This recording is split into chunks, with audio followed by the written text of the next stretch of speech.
Maimonides, the Rambam. Moses Maimonides, this is in parentheses, Moses Ben Maimon, known in rabbinical literature as Rambam, from the acronym Rabbi Moses Ben Maimon, from 1135 to 1204. A rabbinic authority, codifier, philosopher, and royal physician. The most illustrious figure in Judaism in the post-talmudic era, regarded by many of the greatest Jewish philosopher of the Middle Ages, and one of the greatest of all time. He was successful in bringing four cultures, Greco-Roman, Arab, Jewish, and Western, together in one person, and in doing so remains one of the most influential religious philosophers of the intellectual world. His teaching influences other faiths as well as Jews. However, it is his commentary on Jewish texts that mark him out as one of the most influential and important Jews in history. He wrote 3 major essays on Jewish law, the most famous being The Guide for the Perplexed, and each of them is still regarded as hugely important in Jewish philosophy. This monumental work laid the foundation for all subsequent Jewish philosophic inquiry known as Chakirah, and stimulated centuries of philosophical Jewish writing. His large 14 volumes work, Mishneh Torah, to date holds canonical authority in regard of the codification of Talmudic law. That was from the Jewish Virtual Library on the internet, The Famous People, and the BBC. Rambam says in chapter 12, paragraph 2 of the laws concerning King Moshiach, our sages taught there will be no difference between the current age and the era of Moshiach, except our emancipation from subjugation to the Gentile kingdoms. The simple meaning of the words of the prophets appears to imply that the war of Gog and Magog will take place at the beginning of the Messianic age. Before the war of Gog and Magog, a prophet will arise to rectify Israel's conduct and prepare their hearts for the redemption, as it is written. Before I go any further, there will be no war of Gog and Magog. Period. I am Moshiach. This is the era of Moshiach. And in addition, I'm not here to rectify Israel's conduct. And I would like to think I'm preparing their hearts for the redemption, because it is here.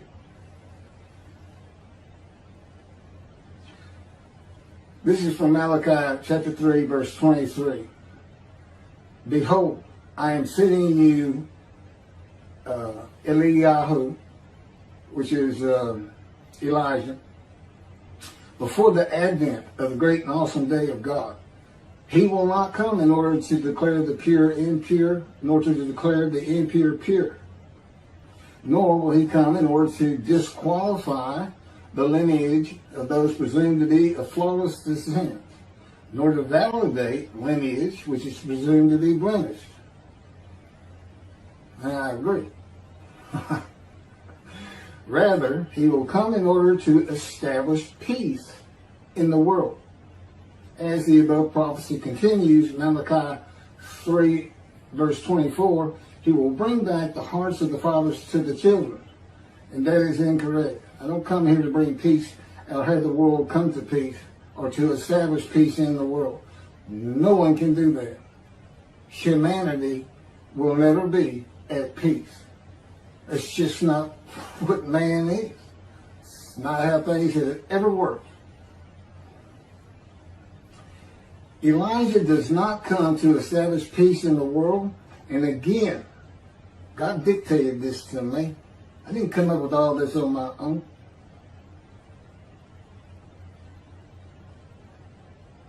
From the book Isaiah 53, In the Day of the Lord. Elijah does not come to establish peace in the world, but to make the many righteous by his knowledge in reconciling the sons to the father and the fathers to the sons of the family members, one to another, of the Jewish people, by having them be mindful of the teachings God gave Moses at Oreb, and to the practice of Judaism. Okay, be mindful. That's an amendment to the first, the covenant between God and the Israelites given by Moses. It's just an amendment because they had to have strict compliance with 100% of the Israelites agreeing to it, that they would all abide by it. Today he's saying be mindful, and he's also saying it doesn't have to be 100% of the people, those who heed and revere and esteem his name. And he knows it's not going to be all of the Jews, notwithstanding the fact he has forgiven their sins and remembers their iniquities no more.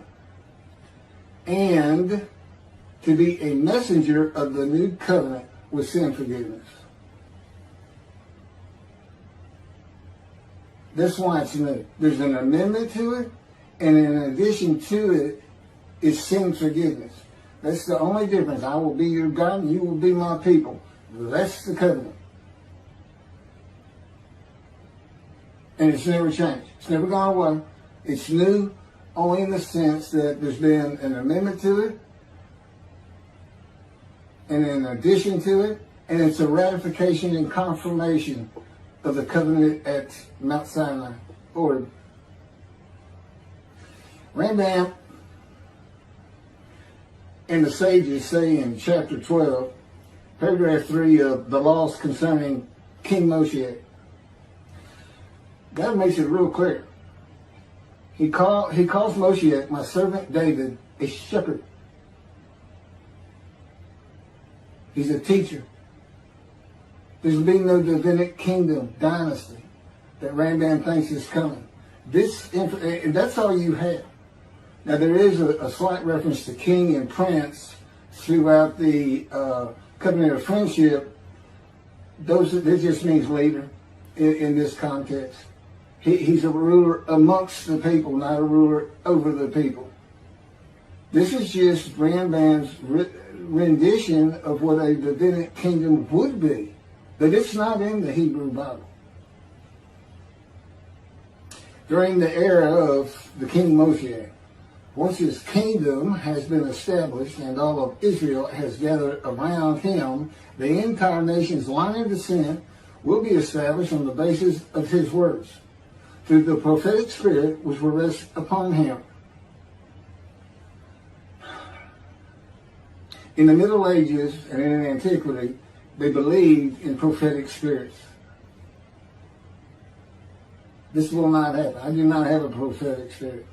The Spirit of God alighted upon me, but he's a person that he helps me. He'll tell me things and teach me things. But there's no such, by and large, nobody believes in that kind of thing anymore. That somebody can just prophesy. God prophesied. He has absolute knowledge of humanity from Adam on to the ends of the earth. Okay, now he can tell a man, write this down, or go tell the people this. But this just comes from him by knowledge. No man gets a spirit upon him and all of a sudden he can prophesy.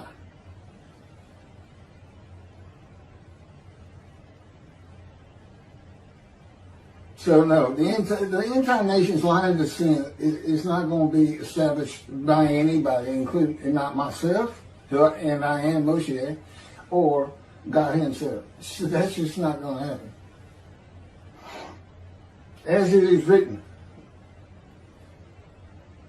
he shall sit as a refiner and purifier. He will purify the lineage of the Levites first, stating that this one is a priest of defined lineage, and this one is a Levite, a divine lineage. Rambam basis for this belief is a verse in the book of Ezra, chapter 2, verse 63. The governor said to them, they shall not eat of the most holy things until a priest arises who will wear the yom and the tamim. From this verse, one can infer that the genealogy of those presumed to be of unquestioned priestly and Levitical lineage will be traced by means of the prophetic spirit, and those found to be of such lineage will be made known. He will define the lineage of the Israelites according to their tribe alone, i.e., he will make known each person's tribal origin, stating that this one is from this tribe and this is from another tribe. It's not going to happen. And he's talking about Moshiach being the purifier. He got that wrong too. He shall sit as a refiner and purifier from the first paragraph of chapter 12. Paragraph 3 is not Moshiach. God purifies and refines. And he comes with Elijah and the angel of the covenant that you desire. Rambam says the prophetic spirit will rest upon the anointed one. The prophecy of the Hebrew Bible, the prophecies of God. I just gave you my summarization of before I read this, of what I'm about to reread. The difference is, this sounds better, and this is what God dictated.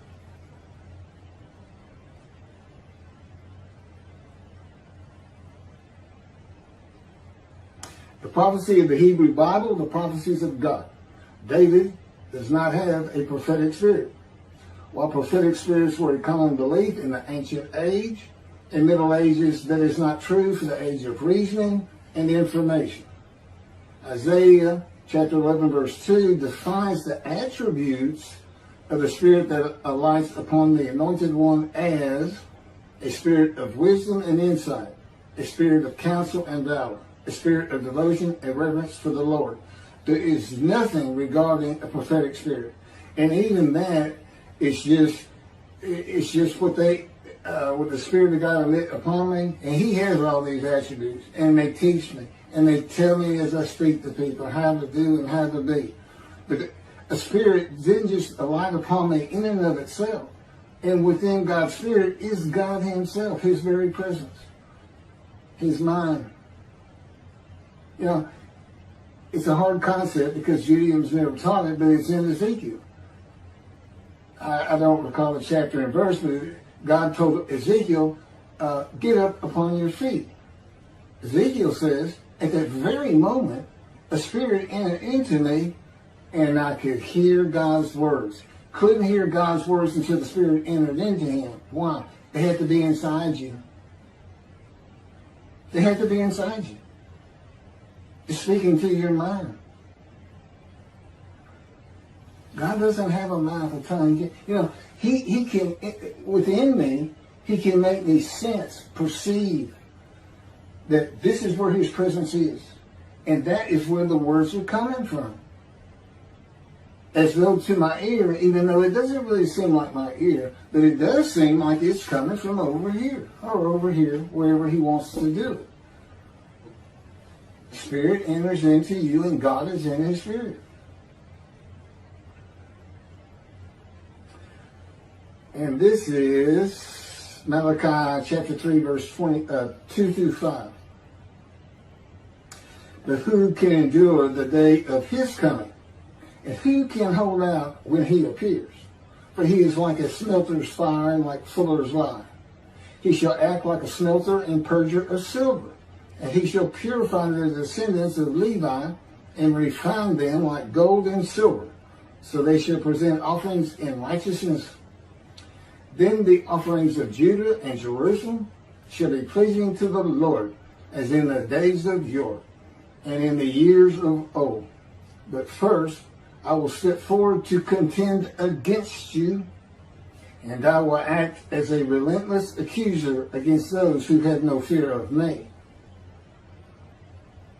This is God, and not David or Elijah. It's God. And what does he say? I will act as a relentless accuser. He says when Moshiach is here, his servant David is here, he says, I'm going to have a reckoning and dismiss the shepherds of the flock, the rabbis. I'm going to have a reckoning and not dismiss them. Primarily for teaching this Messianic Era. Secondly, for ignoring his prophet. That would be me, shunned, despised, and held of no account. That's how they've been treating me for years now. God's been with me 13 years to prepare me for this, and that's how they treated me.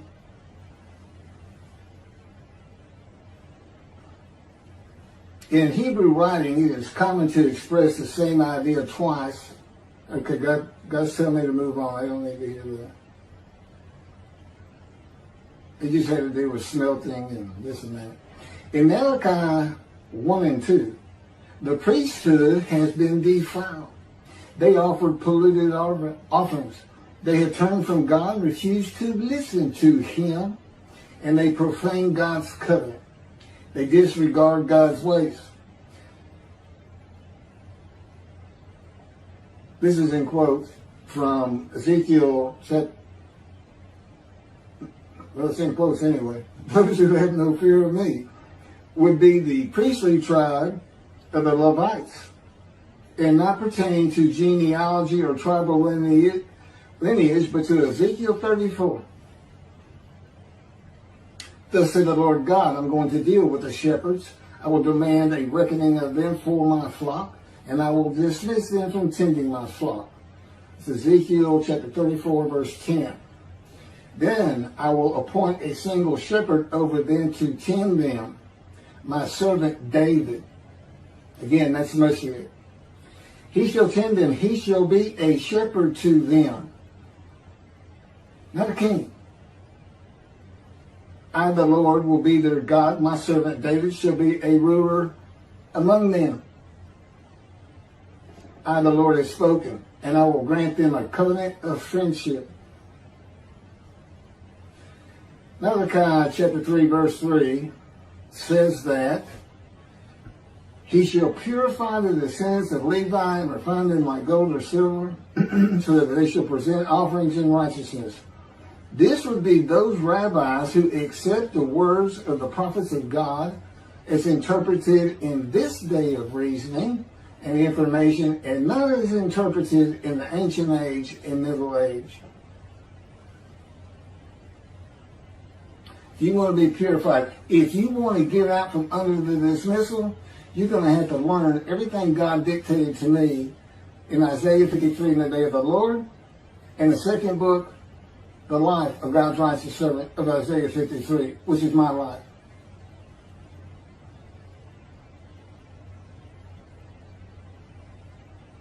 That'll purify you. That'll get you back on the scroll of remembrance. You can see the heaven God is creating. The name Israel still ain't do it. The era of redemption, restoration, and exaltation versus the day of the Lord, as found in the book. Rambam and the sages interpreted it as a prophecy that Moshiach, with a prophetic spirit, will determine the lineage of the priests and Levites from a verse in the book of Israel. I've covered this. Anyway, the governor said to them, they shall not eat of the most holy things until a priest arise who will wear the Urim and Thummim. This has nothing to do with genealogy of Levites today or purification and refining, or a prophetic spirit on Moshiach. This is not a prophecy of a high priest arising. And it is not Moshiach, but an answer to those that could not prove they were Levites when the verse is put into its proper context. This is Ezra, chapter 2, verses 61 through 63. Of the sons of the priests, the sons of Habiah, the sons of Hakuz, the sons of Barzillai, who had married a daughter of Barzillai and had taken his name. These searched for their genealogical records, but they could not be found. So they were disqualified for the priesthood. The Teshachta ordered them not to eat of the most holy things until a priest with Urim and Thummim should appear. It was just a specific instance. In the Hebrew Bible, the Urim and Thummim are elements of the breastplate worn by the high priest attached to the ephod. They are connected with divination in general and cleromancy in particular, a belief in antiquity and the Middle Ages rarely believed in today. Two objects used by the high priest to answer a question or reveal the will of God. The ephod was made of fine linen and consisted of two pieces which hung from the neck and covered both the back and front, above the tunic and outer garment. Cleromancy is a form of sortition, a casting of lots. A casting of lots in which an outcome is determined by means that normally would be considered random, such as the rolling of dice, that are sometimes believed to reveal the will of God. Casting of lots, the will of God.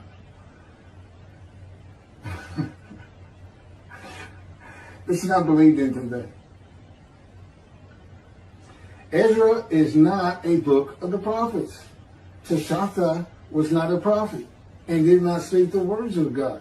Few people believe in divination and cleromancy today, matters and things of the Hebrew Bible written for an era gone by.